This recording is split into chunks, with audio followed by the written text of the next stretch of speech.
Story so far, I hope things are reaching a culmination. The 2 captured kings have been released. Yellow over to join white with no troops left anymore, but he's still got a couple of territories and some points coming to him, so he'll be able to do something. And green has joined the pink side. Black is almost completely wiped out at this point, but is holding on to Thoretti in pink's favor, essentially. It's basically broken into those 2 alliances. I'm hoping there'll be sort of a climactic battle, but the way this game works, maybe, maybe not. It's really hard to kind of see. You know, in some ways it feels kind of like a Risk-like game, you know. You're moving these big forces around, you're hoping to be able to get a lucky set of rolls or whatever, but this table can either wipe somebody out or it can leave them largely unimpaired in terms of, you know, it depends on what level you're hitting. If you're up at the 5 or 6 to 1, yeah, you're going to wipe out, well, if you're at 6 to 1, you're going to hurt the enemy force, but it's really hard to get up there. So if you're looking at like 1 to 1, which is the most likely thing we're going to see out of this battle, I think, you're just looking at a crapshoot. You know, there's like a 1 in 6 chance that one side, for each side, that side will be destroyed.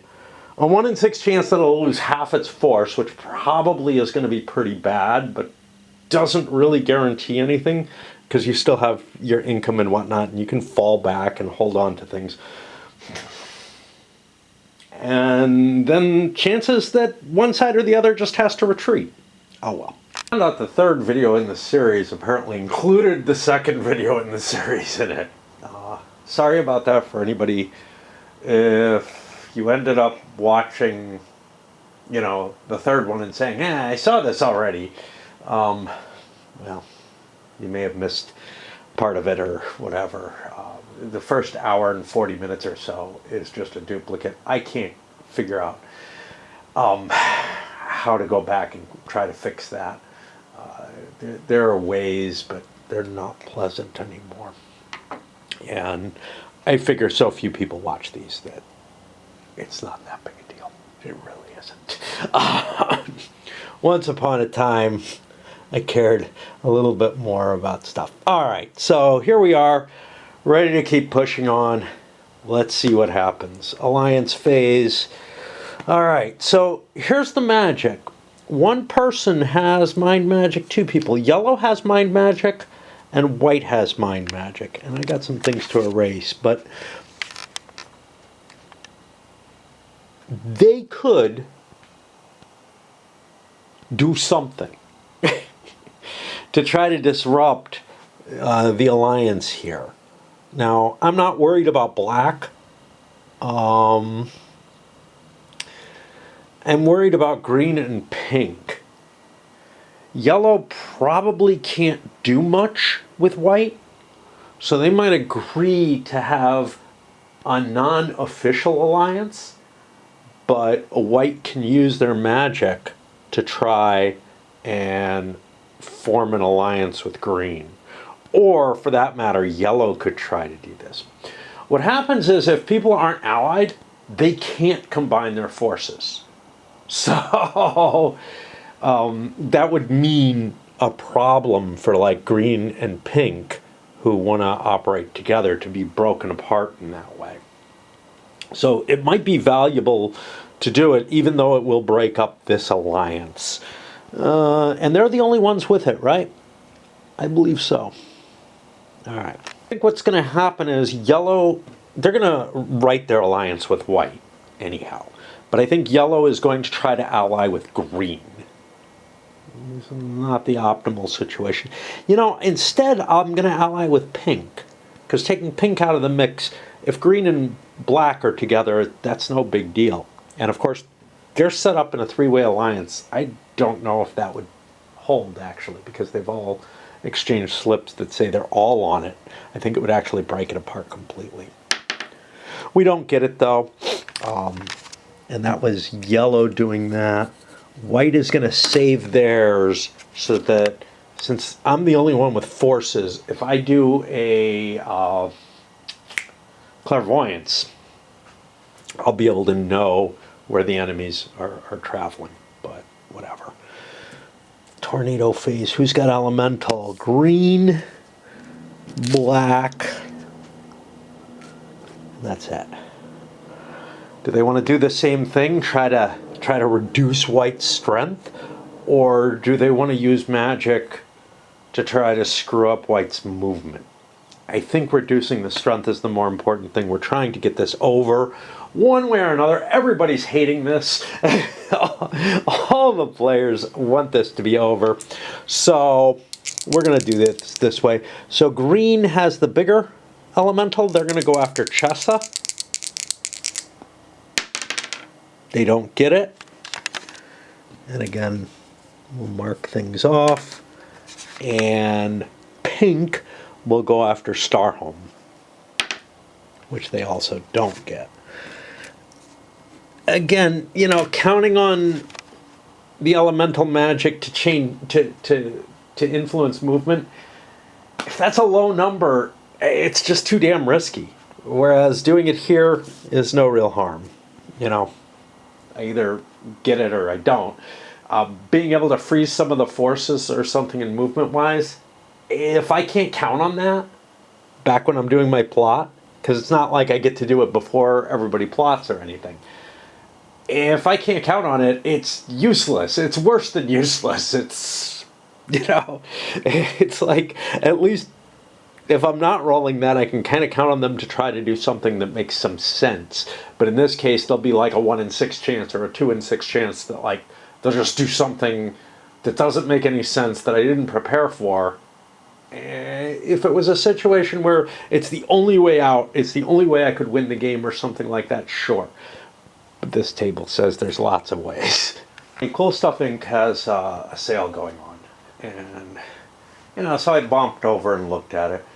And I found 3 root expansions or something that I don't have. Ended up buying them. It comes to like $35 total. And I'm like, oh, that's cool. And I like root. I had fun with that. But, you know, it's like my other things. You know, it's like this neighborhood conflict. Am I going to get to these? I don't know. I don't know. I like root. I'm excited about the idea of expansions, but I'm really not sure I'm ever going to get a chance to play it again.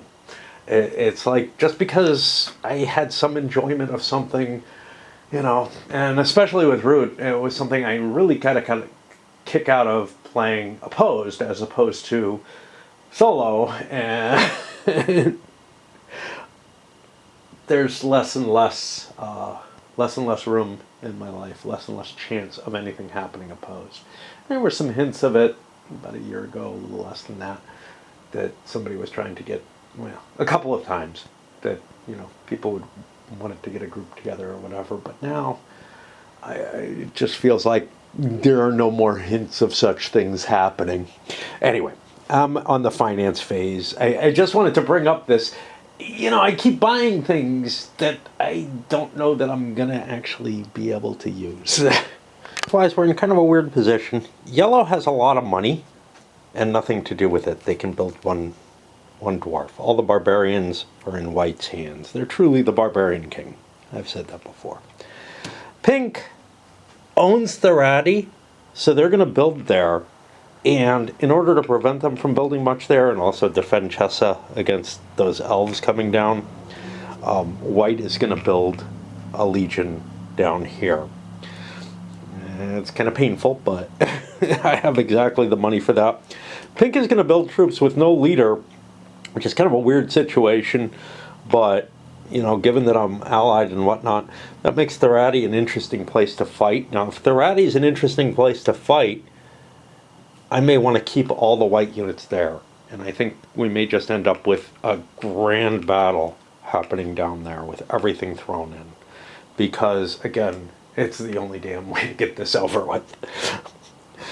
Black has nothing. They're able to maintain their 1 unit and actually get an extra buck. But That's good enough. I had some extra money here with pink, 13 bucks. I could have bought a wizard with that, but I think about the magic that I could do, right? I could do a necromancy. What's that going to do?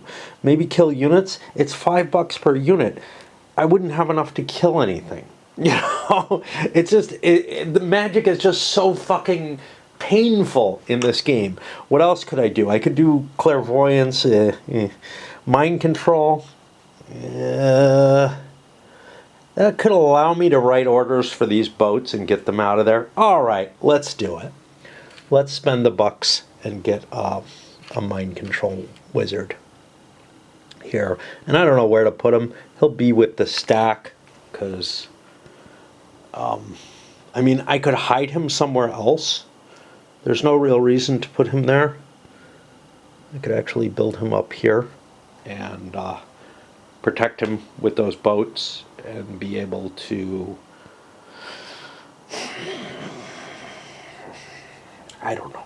You know, I mean, if I lose my king, it's basically over, right? So, what the fuck? Let's put him with the king, because it's more of a risk to have him with these other units. Funny is, you're getting something that feels almost like an Ancients battle, right? Where the opposing leaders are just like, well, we could keep jockeying around and doing nothing, or we could try to have this cataclysmic, you know, decisive battle and just do it, man.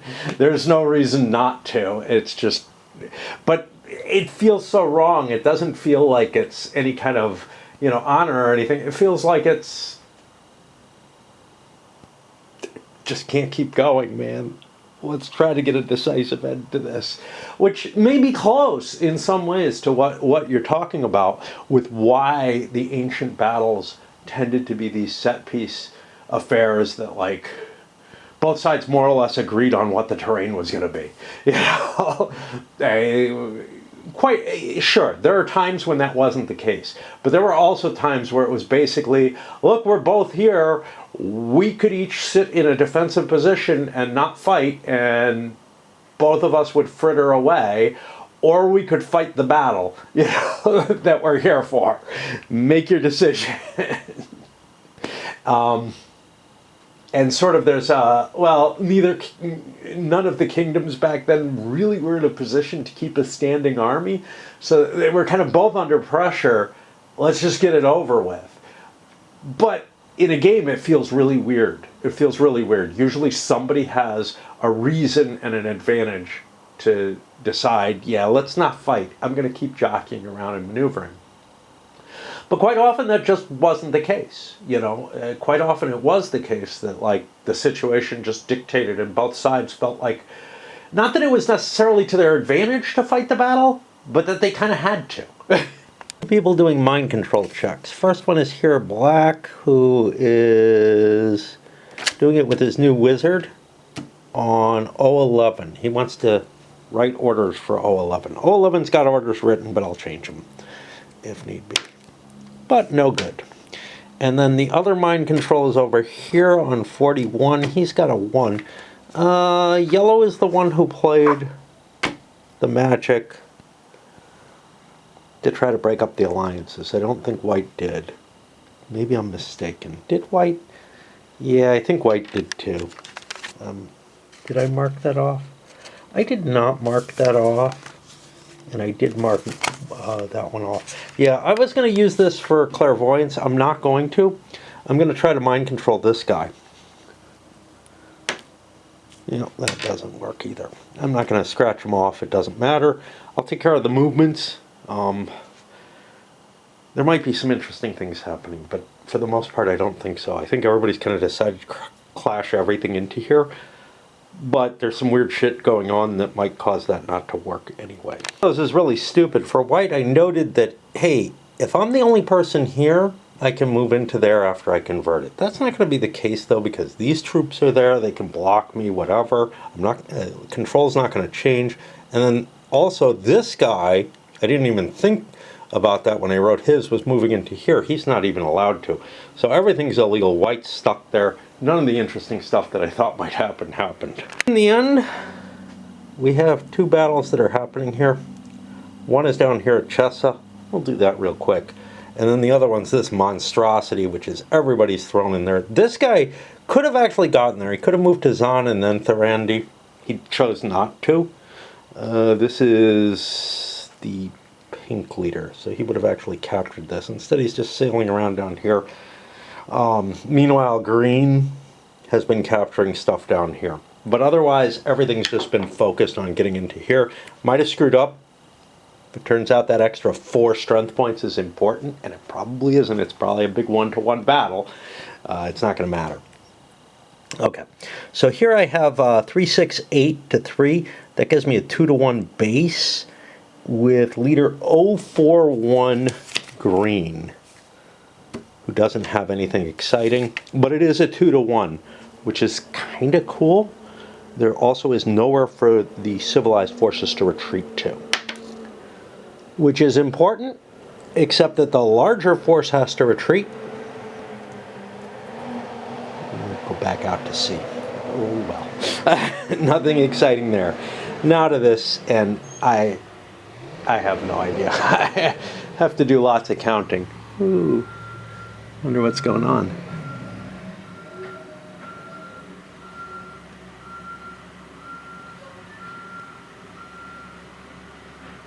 That's a lot of truck to be pulling into a neighbor's driveway. Indeed, although the numbers are hugely different, it's 70 to 45. Had those extra pink ones been in there, they wouldn't have made a damn bit of difference. So it's a 1-to-1. Both sides have one tactical on their best leader. White will be the large side, because they are the larger. And we get a 1 larger eliminated. There goes all of White's army. Well, that sucks. Yeah, their entire force is destroyed. And their king is captured. And it's time to look for necromancers. Green's got a necromancer. Yellow's got a necromancer. Yellow got wiped out and captured.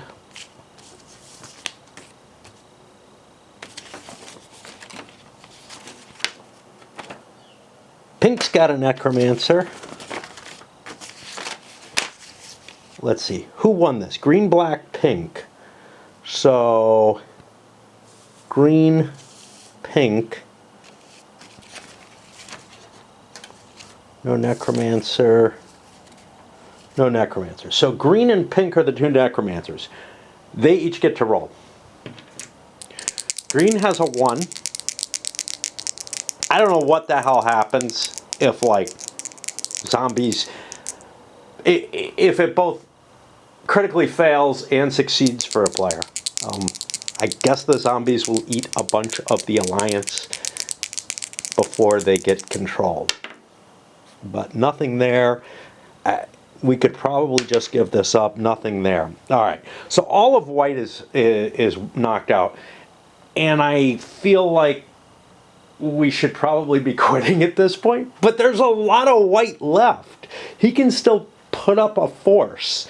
And the fact of the matter is, this pink-green alliance, it's not all that, like, they're not all that different a size from each other.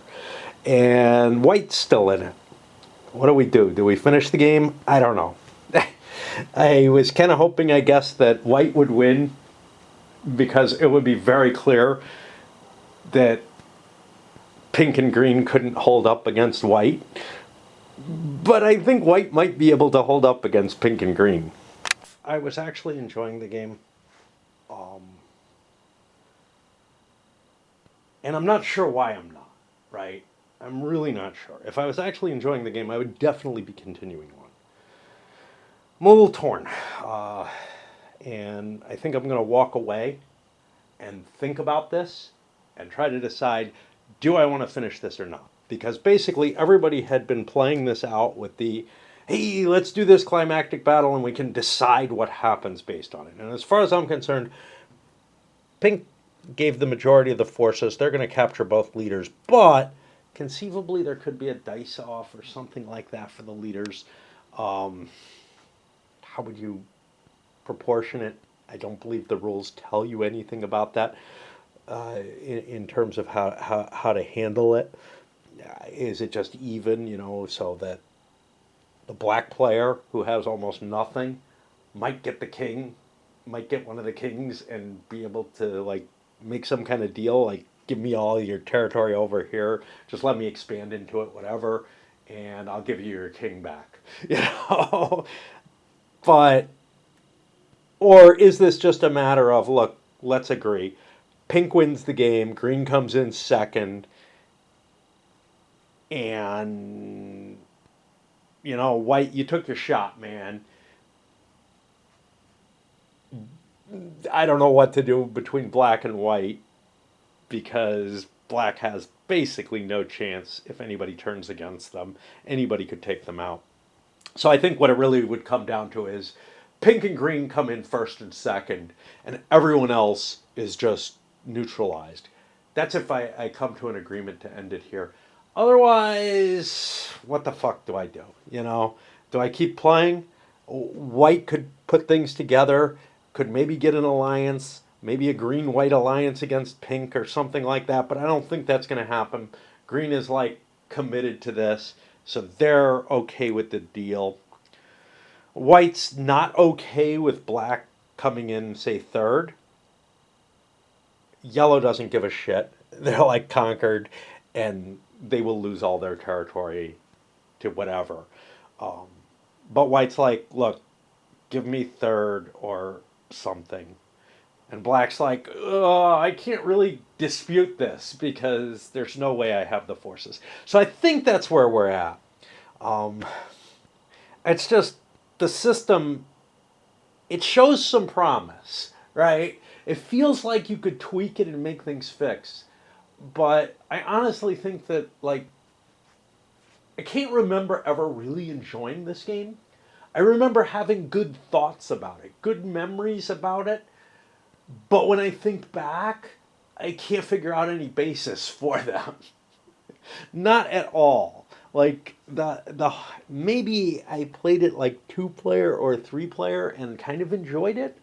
But I cannot remember ever having a really good time either solo or opposed.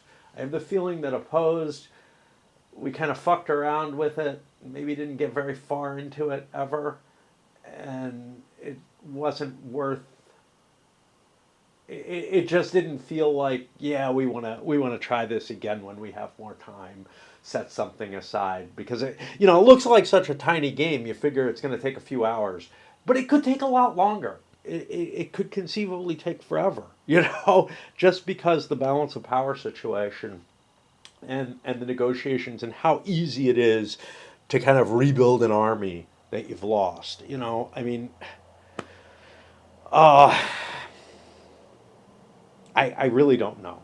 I'm very much leaning towards giving this up, which is why this feels kind of like a wrap. I think it actually is. Uh, you know, I never saw the whales get built. I never saw the airmen get built. The airmen, yeah, they're cool. They can fly around. They can go over any terrain and everything. But it's the same problem the cavalry have, right? Which is the whales are pretty useless because they can only be in the ocean. But in terms of the airmen, they're kind of a neat piece. They might be really cool to just fly around with one leader or something and capture empty spaces. But in terms of being part of any of the major armies, they're just not going to be able to manage it, right? They're just too much of a pain in the ass to actually cope with any of the other pieces that are involved. So, it's just like I mean, you can include them in, but they're very expensive. They cost 14.5, and or only a 3 strength point unit with movement about equivalent to Cav, just with this extra ability to fly around in certain places. I don't know. There's a lot of cool shit that feels like it's in here, but it doesn't glom together in a really nice way. And then there's so much that you kind of have to either tweak to make a workable game, or uh, or just it's going to end up really kind of silly. And I feel like some of the silliness I played with, I played through some of that silliness, and I'm like, wow, this really doesn't work the way it is. I don't know. Anyway. Some time has passed. It's like 9 or 10 a.m. Tuesday morning, and I don't remember when I played last. I think it was yesterday, but I'm not entirely sure. I think it was early yesterday, and I've been farting around since then. I slept all day Monday, basically. So, even though I didn't think that was possible, I found more capability to find sleep in me. So the situation, I think what I'm going to do is I'm going to play it out. I'm not going to breach alliances because I feel like the players are pretty committed to what they decided to do. But at the very least, I want to see, if not play out, what kind of recovery White can make from what was a very strong position to basically holding nothing anymore. I'm sorry, they hold lots of territory, having no troops and no king or anything like that.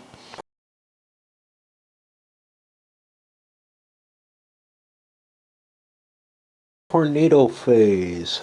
There is not a hell of a lot of value to taking away White's income. They don't, I don't know. I mean, there's a lot of civilized troops I could build down here at Chessa. There's no question of that, or up here, but Chessa is where I probably would do it. Does the tornado stop you from building there? I think it just prevents income from being collected, and no other effects.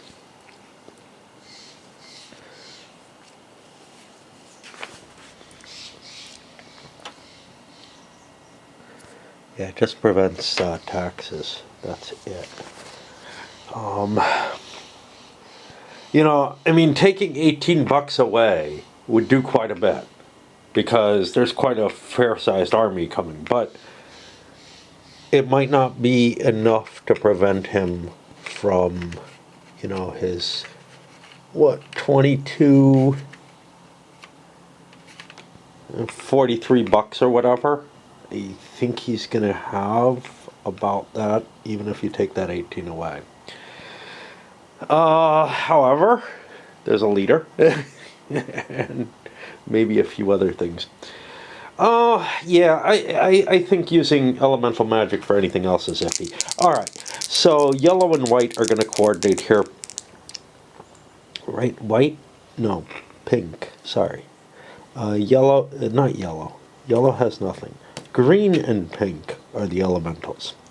Green has a 2-pointer I'm going to hit Chessa with. And yellow, pink was hitting Starhome with a 1-pointer. Hey, one of them works. Things I'm going to do is I'm going to lock in and put a bid in, or whatever it is, put a claim in on some civilized troops. That strips away opportunities from him. And pink, at the very least, I am guessing will have funding to use for that. But they're not going to have a hell of a lot. They don't have a whole lot of cash. Right now, there's $9. I can build one of them for that. Can I come up with, you know, another 5? Probably. I might be able to come up with more. But the idea here is to deprive White of the capability to build the army. As big an army as they would like to.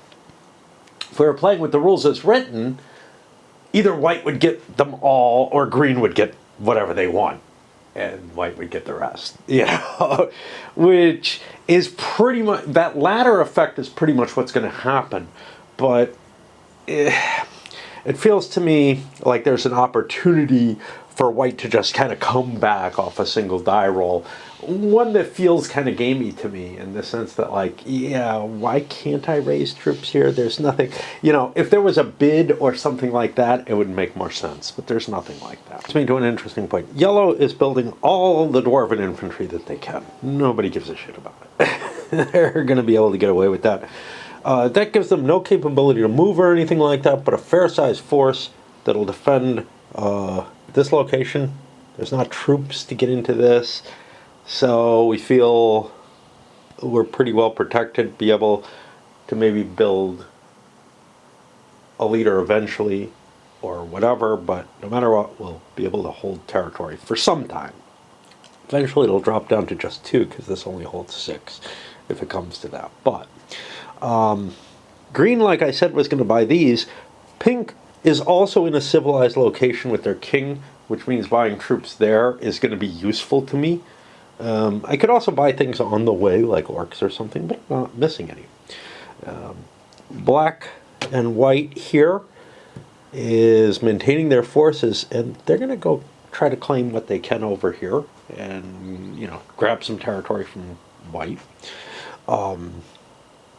The pink force is going to head straight down the middle here, and I don't know what green's going to do. Green doesn't have a hell of a lot of troops. They might concentrate on trying to take the yellow spaces or focus on trying to help pink move forward. I'm not sure which.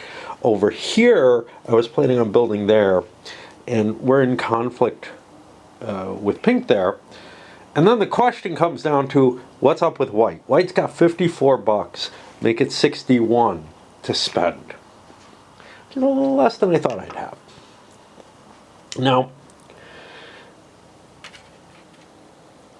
I could take an infantry, and maybe not both these boats, because if I take an infantry, green might demand a boat for Thoria over here. Or, alternatively, I could build a reasonable sized force of elves over here instead. And here's where things get kind of tricky in terms of my system, because I've got everything kind of out in the open instead of some kind of plot. If I was claiming that I was buying those, I would have to buy what I take. And, you know, with 50, let's make it count, with 61 points, 10 of it's going to go for a leader. All right. Let's grab that. Oh, I got a mage over here somewhere. Mind magic. Interesting. So, and yes, he's vulnerable to mind magic. Great. He could be ordered to do crazy shit. So that's 10. That gets me down to 51. If I could have bought everything, be 21, 31. It's not a bad purchase value. So I think I would have claimed as much as I could, which would be end up being this and these and maybe that. Odd it goes to pink, even it goes to black. Sorry, to white. We'll put these over with white. Odd it goes to pink. Okay, so that stays here. That changes green. Green can buy this instead, which is actually a little cheaper. We'll be using money from someone else. And because pink has a lot of cash. And that means white is committed to buying these. This was their initial round.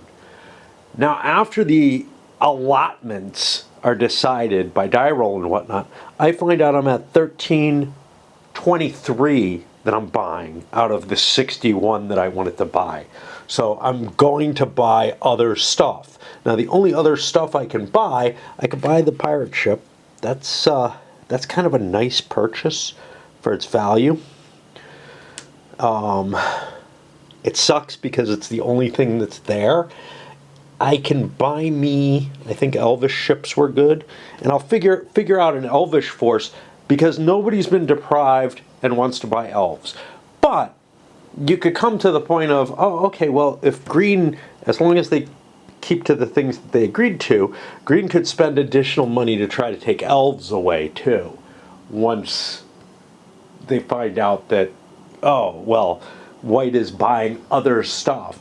I could try to guess what they want. That feels a little too out there for my taste, especially since I can't pick those up there.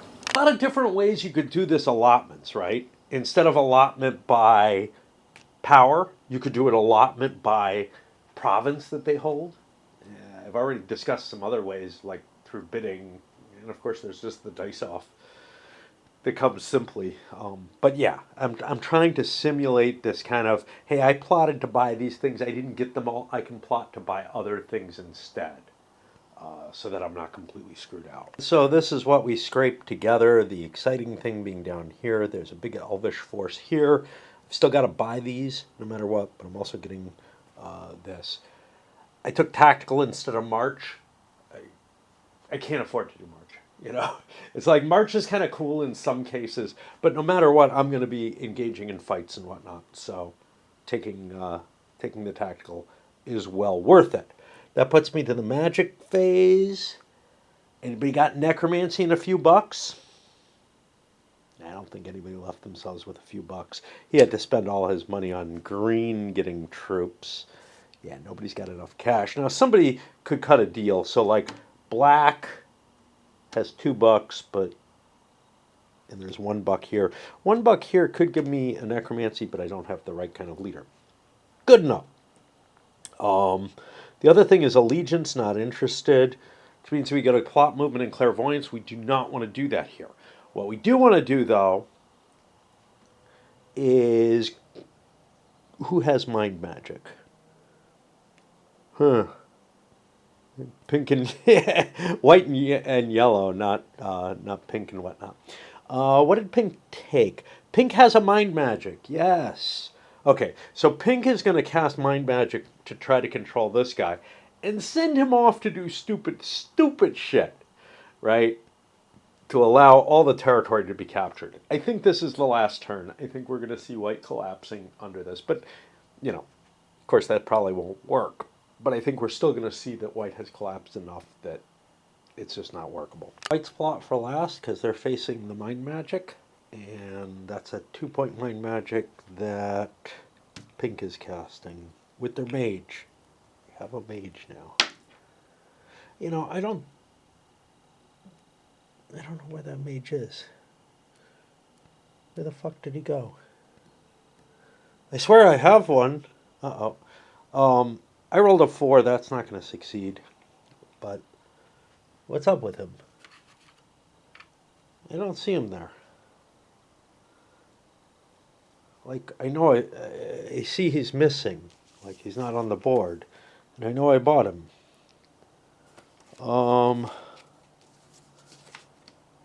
Which means I actually owe $4 more. Yeah, I think I just forgot to put him on the board and therefore didn't pay his salary. He should be kicking around here somewhere. I'll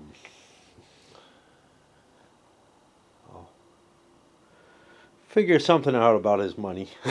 I'm not that worried about it. But I rolled and whatever. Okay. At the end of the turn, this is where we're at. And it's not going to be the last turn. Green and pink moving their forces down. Green consolidating their naval with their civilized forces. Just going to sit here. We're going to sweep down, take Jessa. I think it's over. I think, you know, you've got pink grabbing territory over here. I just don't see a way to do this. I'm going to call it at this point simply because it's really hard to see anything that'll work, right? It's possible that maybe this'll, you know, these forces will end up in like, I don't know, probably not a 1-to-1, probably a 2-to-1, and forcing the enemy to retreat or something like that. If it ends up 1-to-1, it's not that bad. I got some friends around, a couple of squirrels playing. If it ends up 1-to-1, it's just a crapshoot, right? This entire force could be destroyed by a 1-to-1 attack. I don't think that's what we're going to look at. Let me make a quick count of what's here and what's here. Everything that's here comes to 61. Everything that's here comes to 23. It's possible also that white might not have enough to support their forces. I think they do for this turn, simply because they built all their forces and maintenance costs are less than what they had. Yeah, they had $7 left or whatever. But they're not going to be increasing by much. In fact, it's really hard to increase at all. They don't have any civilized troops they can build.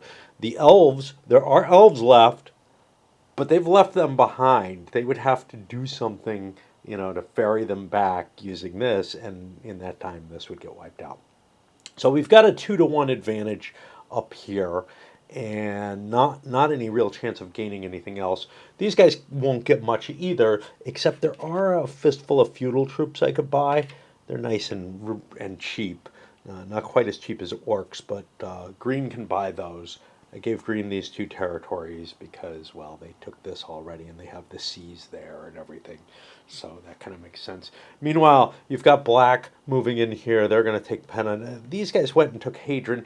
Probably not a wise move. They probably should have gone after the Elvish territories, stripped things more completely, but hey, whatever.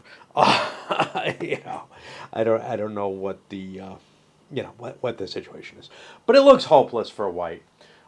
If white gets a retreat result on the 2-1, they're eliminated every bit. Well, they'll have boats, so they'll be forced out to sea. So no biggie. But if which means there's a 1 in 6 chance of destroying them and a 1 in 6 chance of cutting their force in half, so that they have a harder time and they'll just be fleeing around trying to get to places and whatnot. But I just don't see an answer that works for them. And with yellow sitting out and saying, screw you, I'm not going to, if yellow had bought a leader, they could play around and try to take territories. But nobody really wants this to continue, is what it comes down to. So I'm going to load this up. What is this, the fourth or fifth? I'm so disconnected. And clean it up and just call this a game. Who won? Pink won, but that might not be an assured situation. Like, if the players hadn't all grown so kind of disgusted with playing and so tired of the game already. And I think that's how it usually ends, is that everybody's kind of, all right, it was kind of cool the first few turns, but it just, it doesn't feel like it's going to end, and it doesn't. And if it does end, it's going to end on a weird note, like somebody getting destroyed on a 1-to-1 table or something like that. It's just very unsatisfying. And that's kind of what I remember when I think back. Like, when I did the intro, I'm like, I have good memories of this, but I don't know if they're from playing it. Like, I have more of the feeling that, and this is what made up my short list, right? Is a lot of my magazine games are on my short list because they were some of the games I had the longest. And this one is definitely up there. This is an early, this is my first Ares, my first science fiction game or science fiction fantasy game that I had that I can think of. It's hard to tell. Yeah, I started on SPI. I had some Avalon Hill games, but I wasn't into wargaming at that point. I had like Origins of World War II and stuff like that I don't count. And so I have a certain fondness from that, and it felt like it should work. And maybe when I played it solo, I thought, with the plotted movement and everything, this isn't going to work as well solo, and that explains why I'm not enjoying it.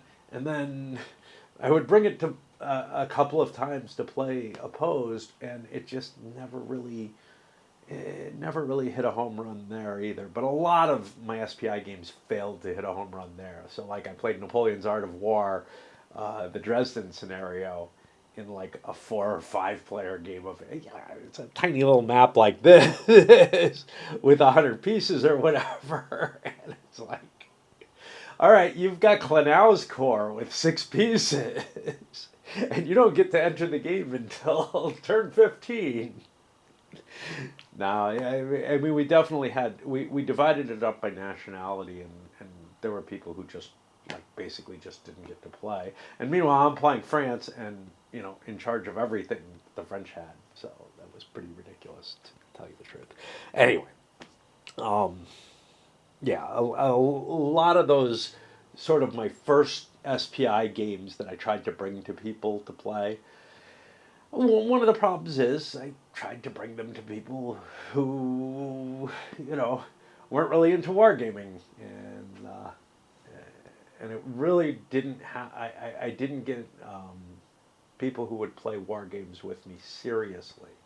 I conned my dad into playing a little bit, I ended up getting people into like SFB, which I guess kind of counts, but I didn't really get into finding people who were serious war gamers, sort of first and foremost, until until I got into my college years. Fairly late in them, to tell you the truth.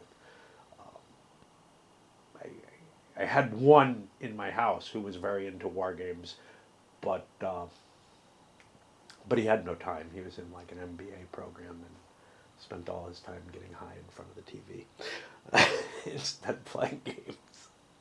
But he had some really cool games. Anyway, I'm gonna load this up. I said that before. I meant it this time.